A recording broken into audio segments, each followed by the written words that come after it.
How's it going, everyone? It's Sam. I've gone from thinking there is no way that I would pay for FSD to now considering it very strongly within the last week.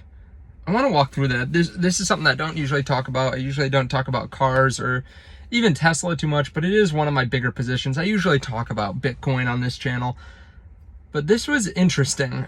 Interesting enough, I thought it was worth talking about. Earlier this week, actually about maybe 5-6 days ago, it rolls out, or Tesla rolls out that they are going to give another free 30-day trial of FSD to every Tesla. And I think it's in North America.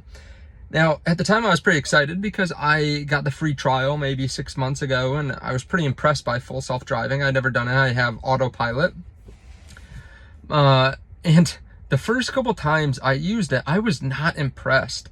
I thought this has actually gotten worse since last time that I used FSD. And a couple of issues. One, whenever I turned on FSD, it kept on putting me right on the center lane. Like, it was frustrating because there's oncoming traffic on country roads, and I am like literally my left side view mirror is in the other lane. Like, the tires are right on the line, and as you know, like, a semi is coming past you, you kind of shift to the outside. But yeah, it kept on hugging that line. Another thing is too, since I live on country roads, or really close to country roads, we have a lot of signs that say 45 ends. And we go in and out of cities pretty quickly around me. So it kept on thinking the roads right outside my neighborhood were 45 miles per hour. So I turn out of the neighborhood, and then it's so slow. Now, something happened throughout the week. I didn't see any kind of update, but they must have changed something because I no longer hug the middle line. It's perfect right in the middle.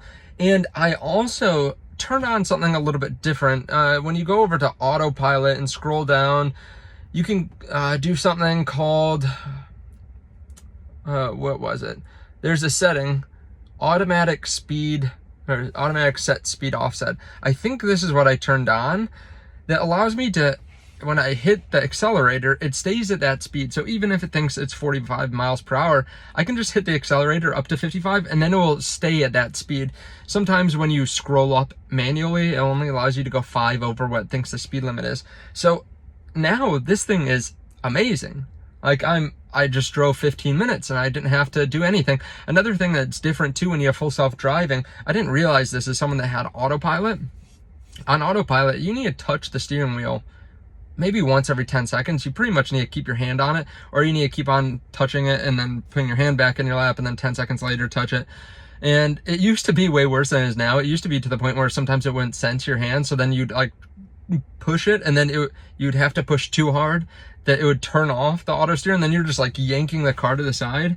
Now it's gotten better, but with full self-driving, all you have to do is stare at the road. I think I went about 10 minutes before it asked me to even touch the wheel, which is awesome. And okay, I realize that this is not something that everyone needs, right?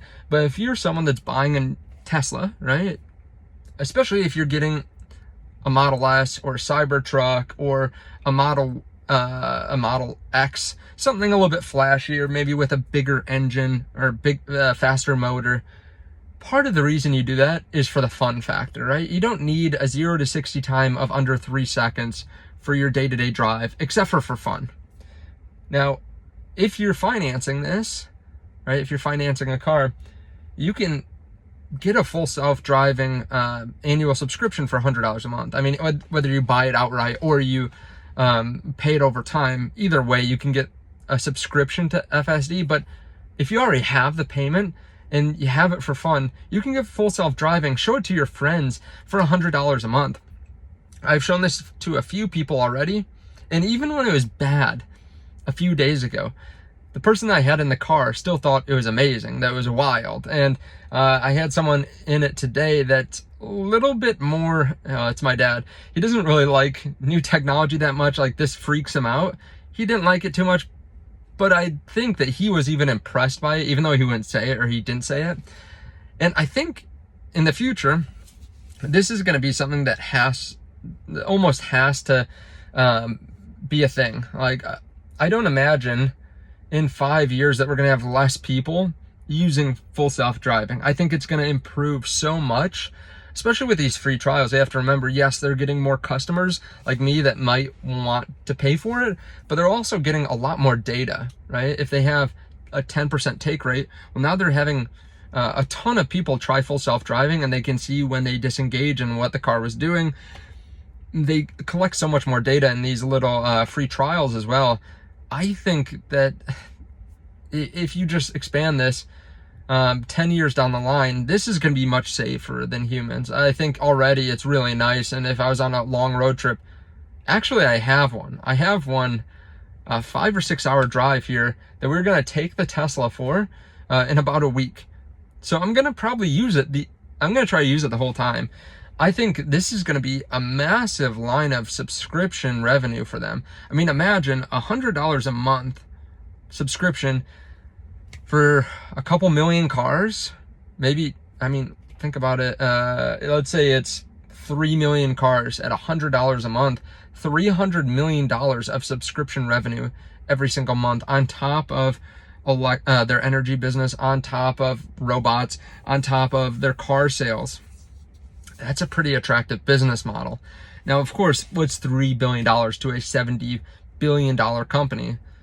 But that is very nice. I mean, if you slap a, I don't know, 30, 40 PE ratio on that, okay, $3 billion of profits, let's say a 40 PE ratio, that's $120 billion.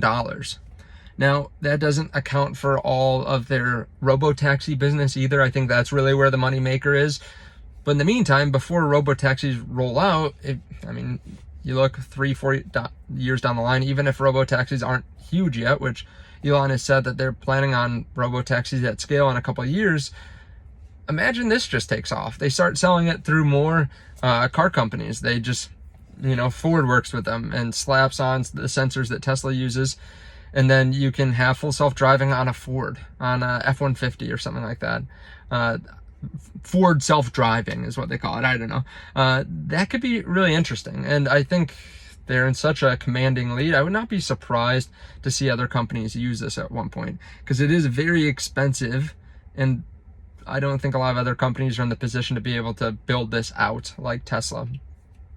Some people will point out, well, Waymo's already doing full self-driving. Yeah, but they're pre-planned routes.